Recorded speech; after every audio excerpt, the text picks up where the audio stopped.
and welcome to the Dr. Bob Show. Several weeks ago, I had the distinct honor and pleasure of having Dr. Rocio Huet Cox talk about integrative medicine. It was a new concept for me. It's a new concept in medicine, and it may end up changing your life as to your future as far as staying healthy, staying happy, staying active, being a productive person.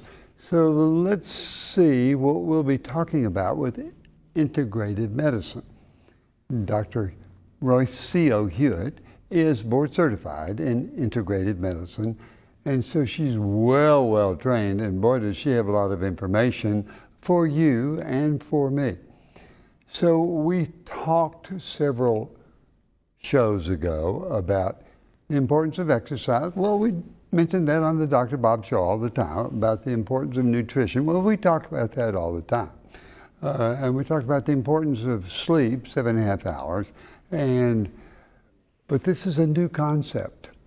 This is how we integrate those properties with the health of your future. And you're going to be very excited. And you're going to learn a lot, I think, on this show. I'm Dr. Robert Overholt. I'll be your host for the next 30 minutes as we talk about the effects of the environment, whatever that means, on your health, on integrating your health. And we'll be talking about sleep, the importance of sleep and how it makes you function better as concerning integrating other problems with a healthy lifestyle. I'm as excited about this show as I was the first show Dr. Huet had, and I look forward to seeing what you and I both learn.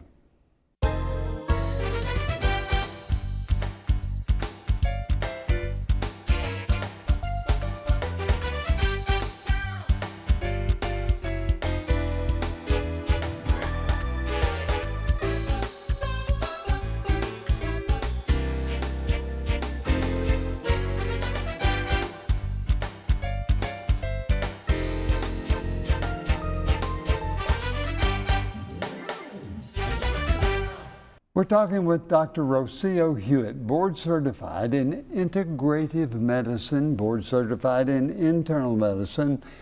And I was so fascinated by a show where Dr. Huet was the guest, several shows ago, that I have her back to complete part of the information on integrative medicine. What is integrative medicine so people can start from scratch? Basically, it's looking at the whole person and their health. So we're talking about physical health, emotional health, spiritual health, mental health, all of those. And we are trying to see the person in terms of sleep, relationships, stress management, toxicities, environmental toxicities, exercise as kind of the foremost things that we want to look at, because those habits and lifestyle changes that people can make will have the best outcome for them. We want people to live as much of an optimal life as they can. So that's a good statement, because when we did the show several weeks ago, I was so impressed that if we followed the instructions of integrative medicine, that our life would be better, would be improved, we'd be happier, our chances of being that would be much better. So I wanted to emphasize or to really spend some time on the environment, number one, and sleep. So I want to see what the environment, how it interacts with health. Well, first of all, you realize the environment is both the natural environment and the built environment, right? And so when we talk or think about the environment, we're trying to say that it is really important to have a healthy environment that surrounds us as much as possible. Like what? For instance, if we wanted to be able to go outdoors, because it's very important to be able to appreciate nature, that it would be safe, that it wouldn't be polluted. There are very many possible toxins that we interact with all the time, right? And I'd like to talk more about what those areas are. But so we want an environment, both the built and the natural environment, to be as healthy as possible so that we don't have issues or items that might later on cause us health problems. So the way that when I get up and go outside and smell some of the fumes and stuff, is that what we're talking about? That's part of it, yes, absolutely. How do we avoid that? Well, some of those things you absolutely can't totally avoid, but some of them are choices that we make about where we live. Now, some people don't have all of those choices, Sure. and so when we talk about social determinants of health, that's part of it. But a lot of it has to do with, for instance, there are industrial toxins, and so most of those have to do with, for instance, air pollution, the particulate matter, right? Yeah, you see these smoke pipes that are supposed to make the air pure because they put it way up high. That's wrong. They're still putting out the particulate matter, and that's still smoke, and that's what's finding itself to us and harming our health, our happiness. It can cause asthma, right? It can exacerbate problems with the lungs, obstructive lung disease, allergies, cancers. So there are effects of those things. Even the fires, right, that are burning in the West or in Canada, all of that particulate matter can also influence us, right? So as citizens, is it our responsibility to talk to government about cleaning the air, making what we're exposed to healthier so that we won't have as many problems health-wise? I would say yes, right? Sure. And there are groups, even of Physicians for Social Responsibility. I mean, there are groups that try and look at these factors, right? But it's not only that. Yes, that's at the larger issues at the higher level, but also just in terms of our household products, the personal care products that we put on ourselves, right? Apparently women wear, they've done studies looking that we have like 168 chemicals in the 15 products that we all put on daily, and men too, though, they use them too, just less. In this country, we don't really regulate as much as they do in other countries what is put into some of these products. So there are things that are called like phthalates or parabens, things that emulsify these products or preserve them for longer, fragrances that are put in there, and many of these can lead to cancers. And so we're doing that all day long, right? We're putting them on our bodies, and it is absorbed through the skin, many of these things. So those things, if we want to be careful with those exposures, there are different sites that you can go on, like the Environmental Working Group. There's another app called Think Dirty, but they are rating many of the products that are out there in terms of the chemicals that are in them and how highly they may cause negative health impacts, so that you can at least choose what you would rather be putting on yourself, right? Yes, and I think one of the key things that I'm hearing also is the United States may not be doing as good a job as some of the other foreign countries in paying attention to, well, if it makes you smell good, it'll be okay. Right, and if we don't think about it, or we don't read the ingredients, or we don't look it up, then unbeknownst to us, we think this is a great product and we're using it, but it may not be, right?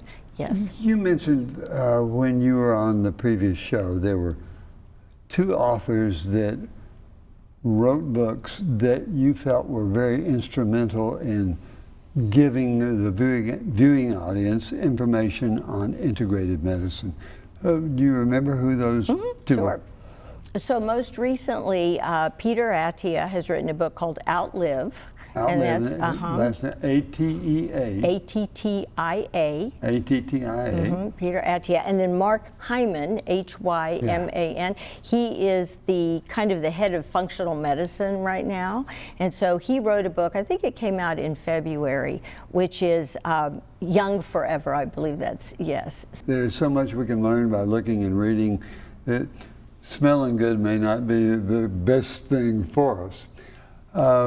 Or if you want fragrances, maybe we ought to be using essential oils, right? For instance? Lavender. Yeah. I mean, there are peppermint. I mean, there are fragrances that people could make their own, actually, essential oil concoctions, so to speak, that would be much cleaner. And then the food, let's talk for a minute about food that we eat too. Now, if someone doesn't have the funds to be buying organic, non-genetically modified foods, and I'll mention why we think that genetically modified may not be so great, not necessarily because we're modifying the plant itself, but because part of what's genetically modified is the fact that they're breeding in this ability to withstand some of the pesticides and herbicides. So then they're spraying on top of these plants because they no longer die as a result of the herbicides. They're spraying the weeds, right? But those things, people think that we don't metabolize, say, glyphosate, right? And that that's Roundup.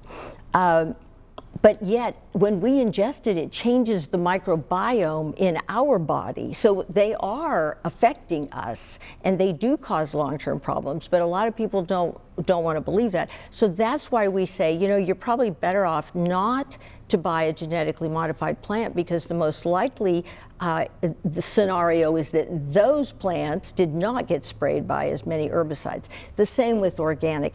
Now, if you don't have the money to be paying for more expensive food, again, Environmental Working Group we talked about this last time, the top, the dirty dozen, which are going to be the worst for pesticides. But again, those are the environment that we're talking about, right? What about other things in the environment that we see? What are some of the biggest offenders? Carbon, smoke, fires? Well, even coal burning, right? Fracking has its problems. Some of simply like dry cleaning.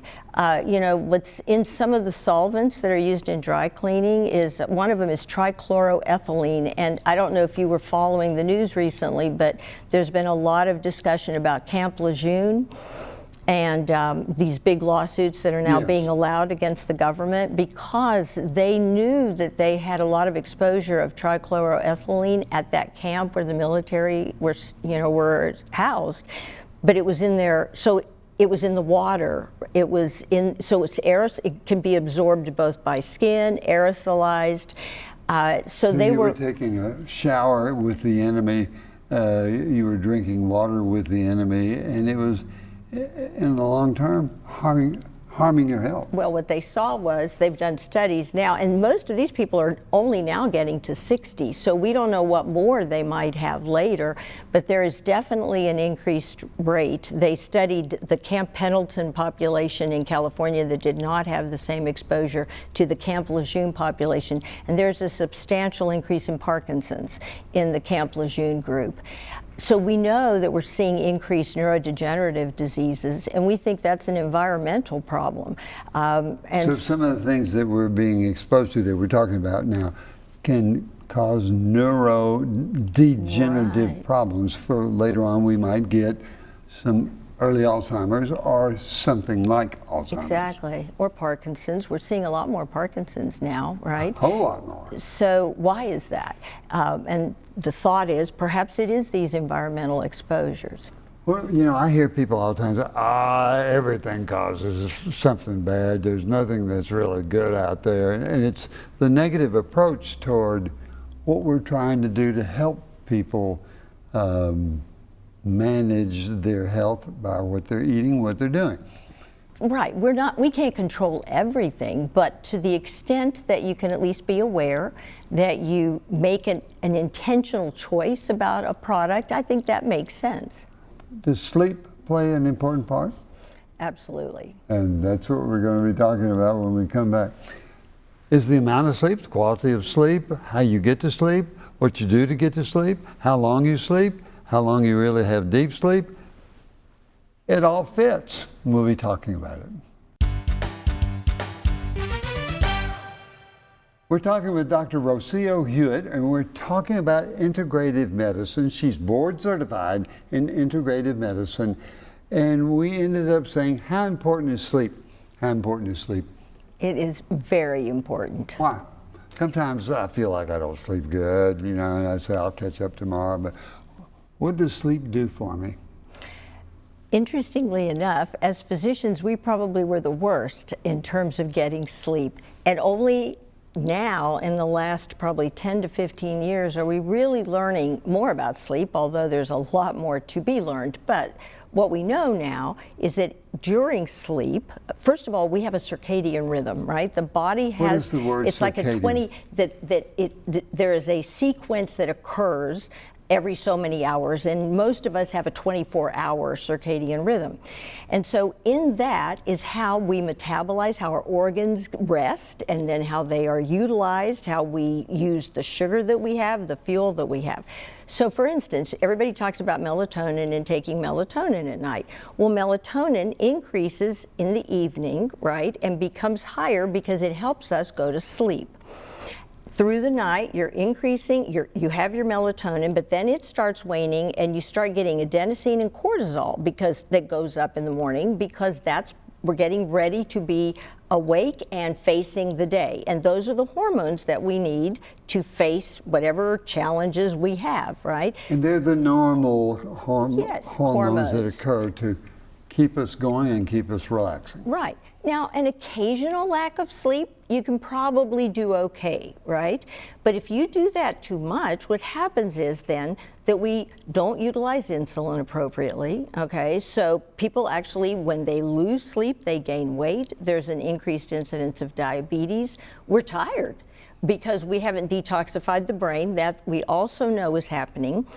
There's increased anxiety and depression when people don't sleep, okay? Can you teach people how to sleep? You can teach habits that improve people's sleep. Now, there are people that have insomnia. Now, chronic insomnia we define as people who can't sleep after 3 months. And some people think that because it takes them 20 minutes to fall asleep, they have insomnia, but that's not true. Every person, the stage that we have, stage 1 sleep of non-REM sleep, is that going to sleep, and it can be 5 minutes to 20 minutes, right?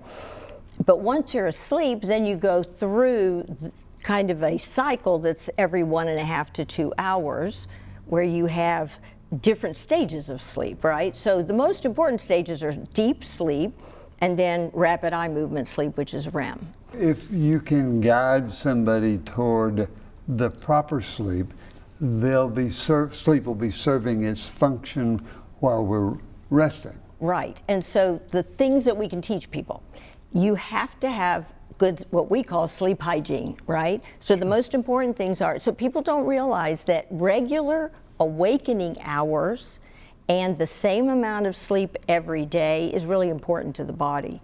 Because we think, well, it's the weekend and I'll stay up late. And occasionally, yes, you can do that. But you can't do that all the time because the body really has its own internal clock and it's used to having that system and it likes it.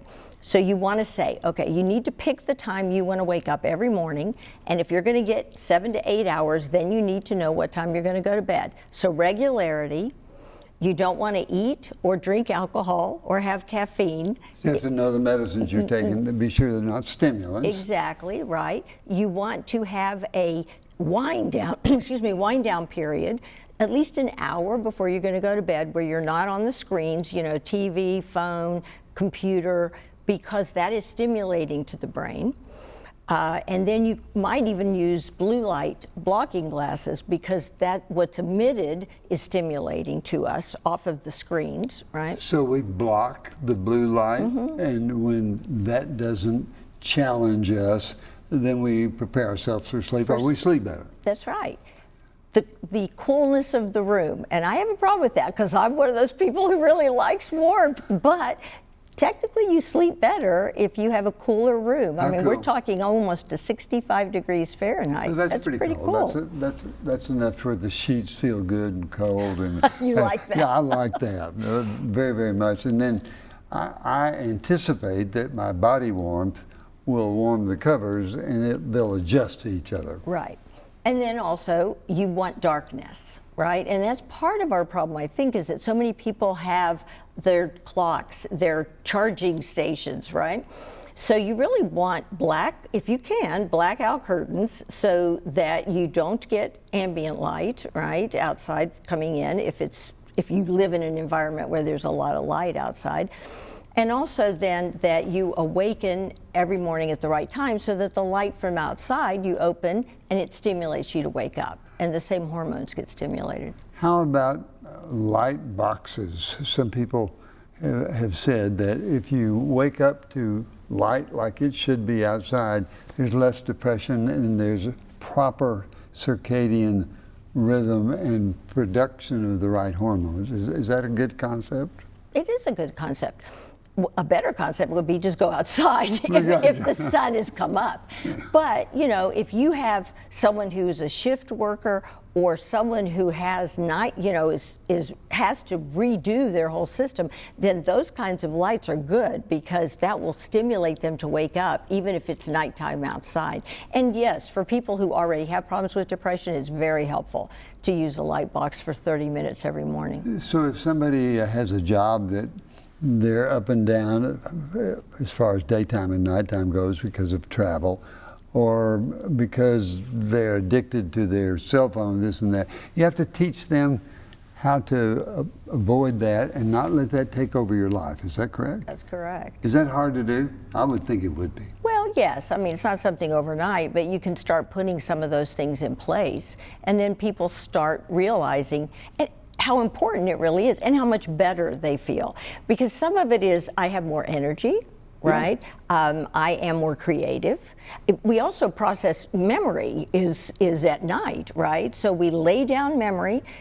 So first of all, if you sleep before you learn something, you learn it better. They've actually done studies on depriving people with sleep and then putting them in an MRI machine and seeing how quickly they can integrate the learning. They don't. If you sleep deprive somebody for at least an entire night and compare them to someone that got a good night's rest, they're terrible at consolidation of learning. So we know that you need it to learn the next day, but also once you've learned, to consolidate what you learned.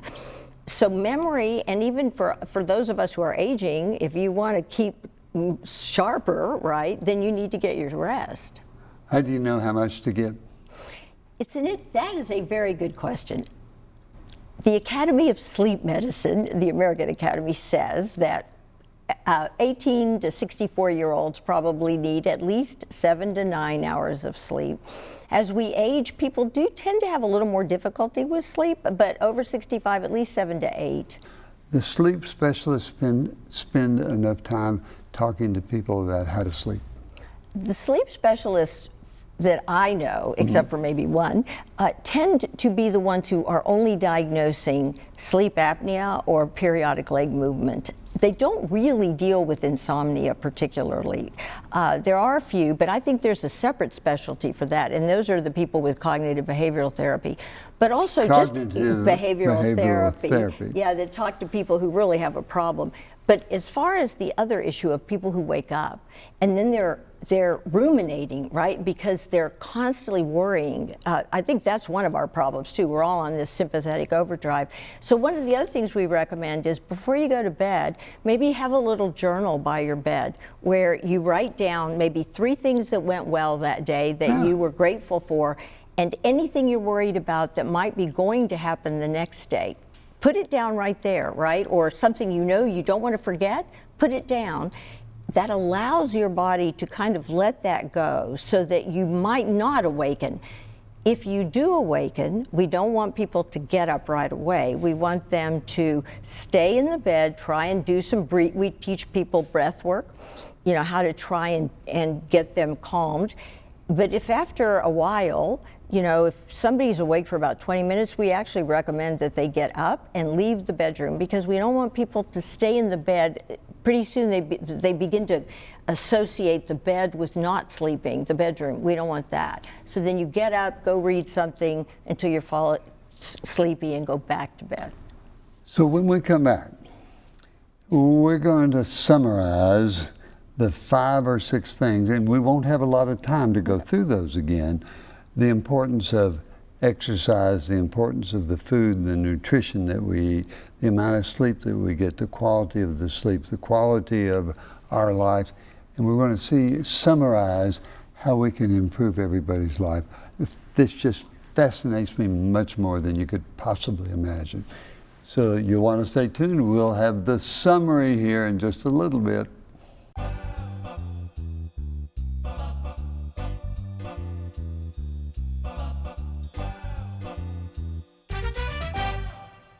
We're talking with Dr. Rocio Huet, and we're talking about integrative medicine. Let's review the topics. Number 1 that you like to talk about the best, Exercise? Mm-hmm. Yes. So exercise is involved with everything. Does exercise help us with sleep? Yes. So sleep's an important part. The environment, pollution, and it destroys us. We've got to get rid of it in our society. Nutrition, what we eat is what happens to our body. Paying attention to interaction with other people, socialization. What have I left out? Purpose and managing your stress. So managing the stress. Well, you know, I always say, well, I'm a quarterback, I don't have much stress, but I got a lot of stress on my, and so we've talked about how important that is in integrating and making your long-term health good, where you don't end up having bad joints, bad sinuses, bad ankles, bad everything. So like in the Dr. Bob Show, remember those 4 things? Well, they fit in with what we're talking about. Exercise, most important thing you can do. Be sure that you're eating properly, be sure that you're sleeping properly, and most of all, having that laughter in your life. What we've been talking about all this time is integrative medicine, and now we're putting it together and telling people how important that is in their life, and I hope everybody changes where they're healthy and they're happy. Thank you, Rocio Huet, for being here on the Dr. Bob Show. Thank you. Great. Fantastic. Thanks for watching.